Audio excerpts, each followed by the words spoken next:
आज हिंदी की कार्यशाला है। बहुत से स्टूडेंट्स ने मुझसे पूछा कि मेमोरी को कैसे इंप्रूव करें, याददाश्त को कैसे इंप्रूव करें, how to improve your concentration on your memory. I am sure आप भी इंप्रूव करना चाहते होंगे, इसका लाभ सभी को होगा। आप एक स्टूडेंट हैं, आप एक गृहिणी हैं, आप एक बिजनेसमैन एंटरप्रेन्योर हैं, आप एक किसी कंपनी में कार्यरत हैं, आप चाहे worker, supervisor, manager, senior manager या आप वाइस प्रेसिडेंट के स्तर पे हैं, आपको अपनी मेमोरी इंप्रूव करनी है। क्यों नहीं करनी है? अगर आप मेमोरी इंप्रूव करना चाहते हैं तो आज मैं 3 सिद्धांतों पे चर्चा करने वाला हूं। हम देखेंगे कि याददाश्त को कैसे बढ़ाया जाए।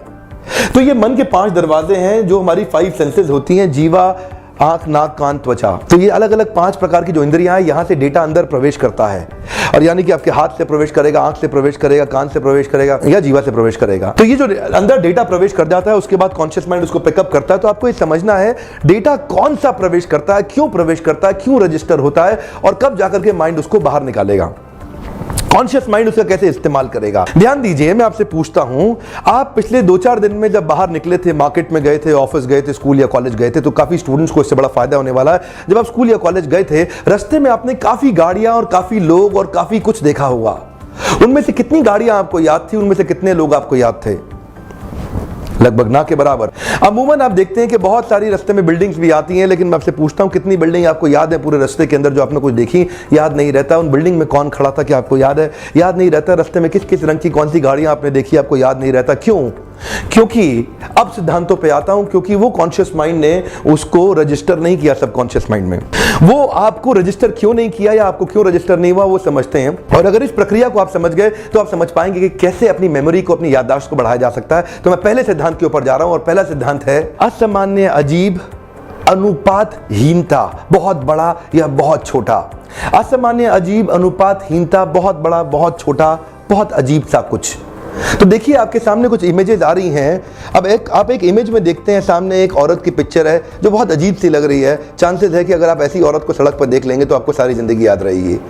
एक गाड़ी जो इस समय नदी के अंदर चल रही हो, और चांसेस है कि अगर आप गाड़ी को नदी के अंदर चलते हुए देख लेंगे तो अनयूजुअल है, असामान्य है, बहुत अजीब है, आपको सारी जिंदगी याद रहेगी। एक बंदर का बच्चा एक शेर के बच्चे के साथ गले लगा के खेल रहा हो, और अगर आप ऐसा सड़क पे या जंगल में या कहीं भी देख लें तो असामान्य और बहुत अजीब सा है, ये आपको सारा जीवन जरूर याद रहेगा। ऐसे ही एक उदाहरण है अनुपातहीनता। आपके सामने एक बड़ी थाली है और इसके अंदर अगर थोड़ा सा खाने का टुकड़ा बहुत बड़ी थाली में पड़ा है, ये अजीब सा लगता है। कोई आपको इस प्रकार अगर खाना खिलाए, या कुछ बहुत थोड़ी सी थाली में किसी व्यक्ति ने गोवर्धन पर्वत जैसा चावल भर भर के इतना सारा खा रहा हो, तो वो भी बहुत अजीब सा लगता है देखने में। तो इसका अर्थ ये हुआ कि बहुत ही अजीब सी जो चीज होती है वो जाकर के एक संस्कार बना देती है, और उस संस्कार से पॉपअप आना आसान रहता है। और आपके मेमोरी बैंक से अगर कॉन्शियस माइंड को कुछ ढूंढना हो तो वो ढूंढना बड़ा आसान है। यानी कि इसमें बहुत ज्यादा मेहनत नहीं करना पड़ेगा, कुछ बहुत अजीब सा हो। तो क्या इसका इस्तेमाल कर सकते हैं? हाँ, इस सिद्धांत का इस्तेमाल किया जा सकता है। अगर आप कुछ भी याद करना चाहते हैं, उसको बड़ा अजीब सा नाम दे दीजिए, कुछ बहुत बड़ा या बहुत छोटा कर दीजिए, या कुछ 2-4 चीजों को जोड़ दीजिए, कुछ अजीब सा पिक्चर क्रिएट करिए अपने माइंड में, और वो पिक्चर जाकर के एक संस्कार बन जाएगा।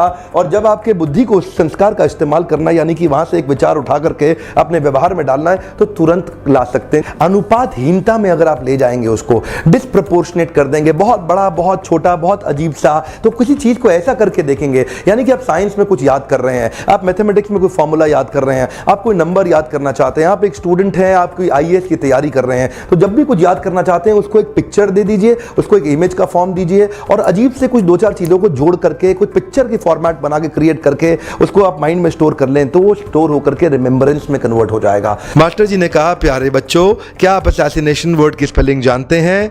तो बच्चों ने अलग अलग उत्तर दिए, कुछ उत्तर ठीक थे, कुछ उत्तर गलत थे, कुछ उत्तर बहुत ज्यादा गलत थे। तो मास्टर जी ने उपाय बताया कैसे असैसिनेशन की स्पेलिंग याद किया जा सकता है। मास्टर जी ने बोला, गधे के ऊपर गधा और उसके ऊपर मैं और मेरे ऊपर पूरा देश। सारी क्लास हंसने लगी, बच्चे जोर जोर से हंसने लगे। गधे के ऊपर गधा, उसके ऊपर मास्टर जी, उसके ऊपर पूरा देश। इसका क्या मतलब हुआ? देखिए, इसका सिंपल अर्थ है एस के ऊपर एस, ASS प्लस ASS, उसके ऊपर मैं मास्टर जी आई, और उसके ऊपर पूरा देश NATION। तो ASS plus ASS plus I plus NATION, assassination. बहुत जल्दी बच्चों को याद हो गया, और इस प्रकार याद हुआ कि उसके बाद बच्चे कभी उस स्पेलिंग को भूले नहीं। माइंड बहुत आसानी से याद कर सकता है अगर हम कुछ चीज़ों को जोड़ ले और उनको पिक्चराइज कर ले, उनको विजुअलाइज कर ले।